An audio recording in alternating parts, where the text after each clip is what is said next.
Bonjour à toutes et à tous, bienvenue dans cette nouvelle plongée au cœur de nos sources. Aujourd'hui, on s'attaque à ce qu'on pourrait appeler la carte maîtresse en fait. Ouais, le concept de changer d'angle pour débloquer une situation. Et attention, on parle pas de forcer une porte, hein, nous-mêmes de convaincre. C'est ça, on parle de déplacer le regard. Et pour bien comprendre, je voulais commencer par une petite scène, assez absurde mais tellement réelle, j'ai lu ça dans l'autre documentation. Vas-y, je t'écoute. Imagine une entreprise. Ils ont un besoin vital, mais vraiment urgent, de recruter. C'est presque une question de survie pour leur département, tu vois. D'accord, et ça bloque où? La direction lance le process et pendant 6 mois entiers, ils font passer des entretiens. Des dizaines de profils défilent, ils payent des chasseurs de tête une fortune. Et le résultat, c'est quoi? Zéro, absolument tous les candidats sont rejetés un par un. Et toujours avec la même excuse, manque d'alignement. On dirait une vraie malédiction, quoi. Ah oui, la fameuse pénurie de talent. Sauf que l'illusion est parfaite. De l'extérieur, l'entreprise donne l'impression de chercher frénétiquement une solution. Alors que c'est pas du tout le cas. En fait, la réalité sous la surface, elle est beaucoup plus ironique. Personne dans cette boîte ne sait ce qu'il attend vraiment. Ah ouais, genre ils sont pas d'accord entre eux. Complètement. La direction, elle, projette une vision stratégique à 10 ans, les RH appliquent leur petite grille d'évaluation ultra rigide, et l'équipe sur le terrain, elle veut juste quelqu'un pour écoper l'eau parce que le navire coule aujourd'hui, quoi. Donc en fait, ils cherchent tous un mouton à 5 pattes différent. C'est exactement ça. Résultat, zéro décision et tout le monde se renvoie la balle. Ils essaient de résoudre un problème qui n'existe pas, juste parce qu'ils refusent d'admettre que l'angle de base est faux. Et c'est ça qui crée cette agitation en fait. C'est fou, on brasse du vent pour masquer une paralysie totale. Ouais, et c'est le postulat de base de notre exploration d'aujourd'hui. Les gens ne prennent presque jamais de mauvaises décisions. Attends, vraiment? Jamais? Pratiquement jamais. En fait, les humains sont très rationnels. Ils prennent des décisions parfaitement logiques, hyper cohérentes. Mais basé sur un angle qui est complètement à côté de la plaque. Voilà. Et c'est là-dessus qu'on va se pencher. Comment ces structures maquillent leurs propres failles humaines avec de la belle technique. D'accord, décortiquons un peu tout ça parce qu'il y a un cas hyper parlant dans nos sources. On part chez une grande enseigne, genre Carrefour. Mhm. Scène de crise. Il est 7h42 du matin. Un magasin régional, qui est censé être leur grand projet pilote, est littéralement en train de s'effondrer. Et j'imagine que tout le monde est autour de la table en panique. C'est ça. Table remplie, le petit fichier Excel projeté au mur est juste parfait, le discours est hyper calibré, et l'angle officiel sur lequel tout le monde s'accorde dans cette salle climatisée, c'est que c'est un problème opérationnel. Un problème de process, évidemment. Exactement. Sauf que, quand on regarde la réalité du terrain, et là c'est violent, hein, c'est pas un problème de manuel. Il y a un absentéisme de dingue, des clients qui pètent un câble en caisse. Et le pire, c'est le turnover au niveau du management, non? Mais oui, les chefs de rayon changent toutes les 2 semaines. C'est une instabilité humaine totale. Mais tu vois ça, ça rentre pas dans leur joli slide de présentation. C'est clair. Et ce qui est fascinant ici, c'est la fonction de cette cécité. Comment ça, la fonction? Pour moi, c'est juste de l'aveuglement. C'est comme s'acharner à réparer le moteur de ta voiture alors que le vrai problème, c'est que ton conducteur saute en marche tous les 2 kilomètres, quoi. C'est une excellente analogie. Mais demande-toi pourquoi ils font ça. Pourquoi des dirigeants hyper expérimentés préfèrent s'acharner sur un faux problème technique? Par facilité. C'est une question de protection. Un problème de process, c'est rassurant. Tu crées un nouveau protocole, tu fais une petite formation et hop, tu as l'impression d'agir. Ah, je vois. Alors que dire notre management est toxique et les gens fuient, Voilà, ça c'est inconfortable. Le faux angle, il protège d'une vérité qui fait mal. Et tant que l'angle est faux, toutes tes actions correctives, même les plus absurdes, elles paraissent hyper crédibles. ouais, tu sauves les apparences, quoi. Ce qui amène une question pour ceux qui nous écoutent. Dans nos environnements, qu'est-ce qui est super bien expliqué sur le papier, mais qu'on refuse de regarder en face? C'est une question qui pique, mais elle est nécessaire. Et c'est là qu'intervient une approche très spécifique documentée dans nos sources. Ah oui, la méthode de cette consultante, Sophia, de chez Joker Impact. Exactement. Et ce qu'elle fait est brillant parce qu'elle ne va jamais affronter le mensonge frontalement. Ouais, elle y va pas en mode bulldozer. Et le cas sur la performance est ouf. On a l'exemple d'un open space chez un géant de la tech, type Amazon. Pression maximale, j'imagine. Pression constante, oui. Les objectifs explosent. La manager répète en boucle, il faut être plus performant, on doit se dépasser. Et les équipes, elles tiennent le coup? Elles tiennent un temps, ouais, puis elles lâchent. C'est le burn-out, la fatigue extrême, les départs silencieux. Et l'angle posé par la manager, c'est « mes équipes manquent de performance ou d'engagement ». L'angle classique de la culpabilisation. Et c'est là que Sophia, la consultante, arrive. Et elle lui dit pas « tu es une tortionnaire ». Surtout pas.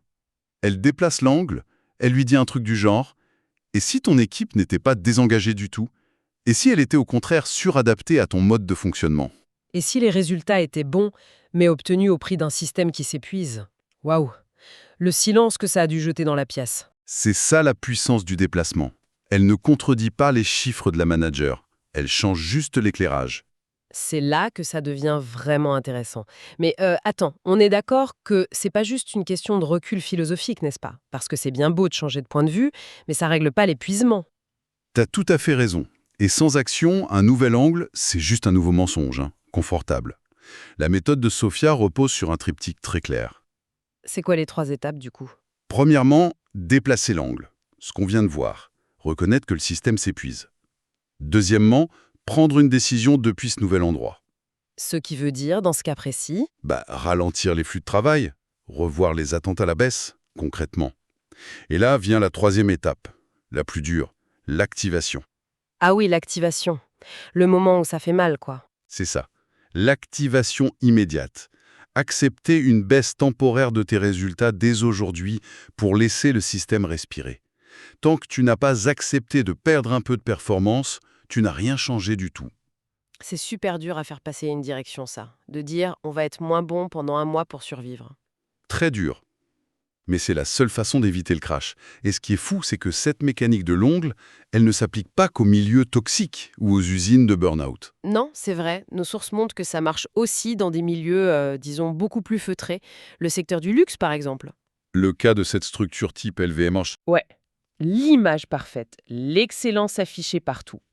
Et pourtant, en interne, il y a des tensions hyper fines, invisibles mais constantes. La directrice, elle pense avoir un problème avec son équipe. Elle se dit, ils n'ont pas le niveau d'exigence requis. et là encore, Sophia déplace le projecteur. Exactement. Elle lui demande, et si votre niveau d'exigence n'était pas du tout incompris, mais juste jamais incarné clairement? Le fameux flou élégant. Le flou élégant, mais quelle expression géniale! En fait, elle remet pas en cause la compétence des collaborateurs, elle remet en cause la lisibilité de la demande. C'est terrible le flou élégant. C'est exiger la perfection de tes équipes, mais en leur demandant de deviner ce que tu as dans la tête. Et tu les sanctionnes s'ils devinent mal, bien sûr. Exactement. Donc la décision ici, c'est quoi? C'est pas de baisser les standards du luxe, qui serait suicidaire. C'est une clarification radicale. On lève l'ambiguïté. L'activation, c'est de formaliser ce qui était non dit. Et bim, moins de tension, plus de précision. L'équipe sait enfin sur quoi elle est évaluée. Et tu vois, si on relie ça à une vision plus globale des conflits en entreprise, on retrouve la même mécanique au niveau des dirigeants eux-mêmes. Ah, tu penses au cas de la PME avec les 2 associés? Oui, l'histoire beaucoup plus brute, 2 associés fondateurs qui sont en conflit permanent. Ouais, c'est la guerre de tranchées, là. Il y en a un qui parle que de chiffres, de trésorerie, de sécurité, et l'autre, c'est le visionnaire, il parle d'expansion, d'idéal. Et chacun est intimement persuadé que l'autre est en train de bloquer l'entreprise. Le financier se dit, il va couler la boîte avec ses idées folles, et le visionnaire se dit, il tue toute innovation avec son côté radin. C'est ça. Mais Sophia, quand elle observe ça, elle ne va pas trancher pour l'un ou pour l'autre. Elle expose simplement la réalité. Ils ne travaillent tout simplement pas sur le même horizon temporel. C'est une histoire d'horloge désynchronisée, en fait. Absolument. L'un sécurise le présent, l'autre projette l'avenir. Ils parlent depuis 2 angles totalement incompatibles. D'accord, mais comment on gère ça? Parce que là, on parle de 2 égos bien gonflés qui se détestent presque. Tu peux pas juste dire vous n'avez pas la même montre et partir. Non, et c'est là qu'intervient la décision forte. Puisque l'angle a révélé qu'ils gèrent 2 temps différents, la décision, c'est de séparer leur périmètre. On divise le terrain de jeu. Voilà. Et l'activation, c'est de leur donner une autonomie totale sur leurs domaines respectifs. Le financier gère le présent en maître, le visionnaire gère le futur. Et le résultat? Ils s'aiment toujours pas? Ils sont toujours pas d'accord sur la vision du monde. Non. Mais il n'y a plus de blocage opérationnel. L'entreprise peut avancer. On arrête d'essayer de les faire fusionner, on les fait avancer en parallèle. C'est hyper pragmatique. Bon, jusqu'ici on a parlé d'équipe, de manager, de directeur, mais il y a une partie de l'analyse qui se resserre sur l'individu. Et c'est souvent le niveau le plus difficile, parce qu'on est tous champions pour se bloquer soi-même. Complètement. C'est l'histoire très intime de cette salariée brillante, toujours parfaite dans ses dossiers, aucun problème, fiable à 100%. Mais elle est littéralement invisible dans la boîte. Et son angle à elle, sa plainte classique, c'est quoi? On ne me donne pas ma chance, la hiérarchie est aveugle, on ne me voit pas. C'est l'attente de la validation externe, tu vois. La posture, la victime en fait. Et le recadrage de la consultante là-dessus est brutal, mais il est d'une justesse folle. Ah ouais. Elle lui dit mais qu'est-ce que tu montres concrètement qui donne envie de te voir ou de te confier plus de choses? Waouh. Le silence de la salariée a dû être pesant. Mais alors, qu'est-ce que ça veut dire au fond? Ce déplacement-là, il force le passage de la plainte à la responsabilité personnelle. C'est exactement ça.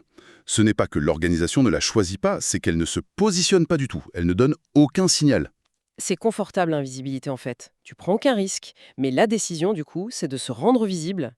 L'activation, c'est de prendre la parole en réunion, d'oser contredire, de proposer des trucs. Et magiquement, le regard des autres change, parce qu'elle a enfin pris sa place. C'est dingue. Mais ça m'amène à une réflexion. Si changer d'angle, c'est aussi incroyablement efficace, du petit magasin Carrefour jusqu'à cette salariée, pourquoi on refuse tous de le faire spontanément, en fait? Ça soulève la question de l'inconfort de la vérité. Où est-ce qu'on se cache? Chaque angle erroné, on l'a vu, agit comme un bouclier. Ouais. Si une situation n'avance pas pendant des mois, c'est pas par bêtise, c'est souvent parce que l'angle défendu évite de faire le truc qui dérange vraiment. Tout le monde participe au blocage, d'une manière ou d'une autre. Les sources le montrent super bien, on a tous nos cachettes préférées selon notre niveau. Par exemple, les directions.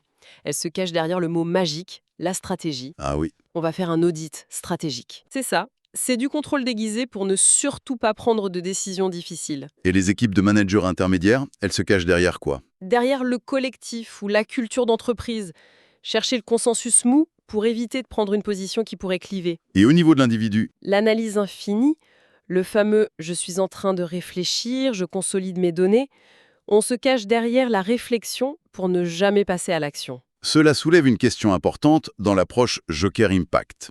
L'objectif, c'est pas de chercher indéfiniment pourquoi on est bloqué. Parce que chercher pourquoi, ça revient juste à justifier le problème. C'est clair, on trouve toujours de bonnes excuses quand on cherche le pourquoi. Exactement. Le vrai travail, c'est d'identifier ce que le blocage te protège et d'accepter d'abandonner cette protection. Cette plongée, c'est que changer d'angle, c'est pas faire du développement personnel un peu creux ou juste prendre du recul. Non, c'est très opérationnel. C'est accepter que certaines choses ne tiennent plus du tout, qu'il faut arrêter de soigner les symptômes et agir en conséquence, et surtout agir immédiatement. L'activation. Tout à fait. Et pour terminer, ça me fait penser à une hypothèse vertigineuse qui prolonge un peu nos sources. Oh, j'adore quand tu dis ça. Vas-y, je t'écoute. On part du principe que le chaos généré par les mauvais angles est un accident ou une incompétence. Mais et si le chaos perpétuel dans certaines organisations n'était pas un accident du tout? Quoi? Ce serait fait exprès? Et si c'était leur outil de survie le plus puissant? Réfléchis. Résoudre définitivement un problème en changeant d'angle, ça obligerait l'entreprise ou même la personne à évoluer, à adopter une nouvelle identité inconnue. Ah, et l'inconnu, ça fait peur. Énormément. Donc peut-être que rester bloqué, c'est paradoxalement la seule façon qu'ont certains systèmes de refuser de grandir. Maintenir le problème en vie pour éviter d'avoir à se transformer. Waouh, c'est glaçant, mais ça fait tellement sens. L'agitation comme traitement contre l'évolution. Ça laisse vraiment réfléchir sur nos propres situations, hein. Je crois qu'on a tous un angle mort à les titiller, oui. Eh bien, c'est sur cette pensée hyper provocatrice qu'on va clore notre décryptage du jour. Merci de nous avoir suivis dans cette exploration. On vous souhaite à toutes et à tous de dénicher vos propres faux angles avant notre prochaine plongée. À très bientôt. À bientôt, hein.